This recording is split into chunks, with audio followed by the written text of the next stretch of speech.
لیکن خبرې وکړي کیمرې چاټ دی ولې چې موږ خپل خبرې ډېرې کړې دي زما مشر راغلی دی دې به تاسو اورئ تاسو ډېر اورېدلي دي تاسو ډېر الیکشنو کې پاس کړی دی ډېره کامیابي ورکړې ده خو یو ځل باندې تاسو خلک نیت وکړ شوی دا سلیکټډ خلک رالل په چترۍ باندې دلته په موږ باندې مسلط شو خو هغه خلک رالل د هغه ته نوم اخلم نه دغه ته یو د ګنور چاق نه په شفقت درته اوسېږي هغه راغی د ملي رپرتا د مقام چې پوهېد په مقابله کې ودرېده وي زه ولاړ یم زه دا ورته قسم وخورم ته ورکړه قسم د څلور کاله وشو پنځم کال روان دی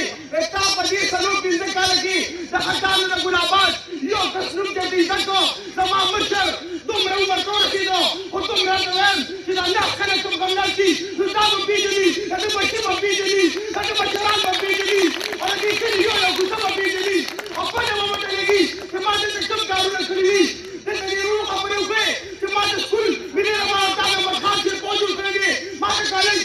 ملي رپرتا د مقام جوړ کړی دلته چې کوم هاسپټل جوړ کړی دی دلته چې سټیشن جوړ کړی دی ما د سوي ګیس راغلی دی ما د بجلي راغلې ده دا دلته چې دا کوم خلک ناست دي او وایي چې زما د ملي رپرتا د مقام چیرپو سیاست ختموم نو ما ورته وویل چې د کوڅې ریاست به رانه نه ګټې او انشاءالله ختموم به وي دا نور دا کوم خلک چې راغلي دي دې نو پته ولګېده د حجرې ګېټونه بند دي د ایم این اے د ایس بي اے په لارو کې څوک دي څوک یې پېژنم نه چې دا څوک دي خو د چترۍ باندې راغی زما مشر را روان و د سهار نه بچې بچې وي چې افتاب خان په خپله راځي نو زه ستا مشر شکریا ادا کوم چې زما کلي ته عزت ورکړی دي او انشاءالله عزت به ورکړې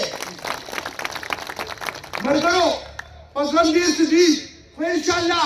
دا د ګل آباد د خټانو د یونین کونسل جلسه ده میټینګ و د هغې نه جلسه جوړه شوه انشاءالله خپل مشر په د ګل آباد دغه چوک دغه جنازګاه انشاءالله راولو او دا به د ګل آباد خلک ما سره وعده کوئ چې انشاءالله د بهر مېلمانه چې راځي چې دوی هسپتال غاړو کې ولاړي او را روان د ګل آباد جلسه به انشاءالله موږ د ټولې کیفیت جلسه انشاءالله ثابتوو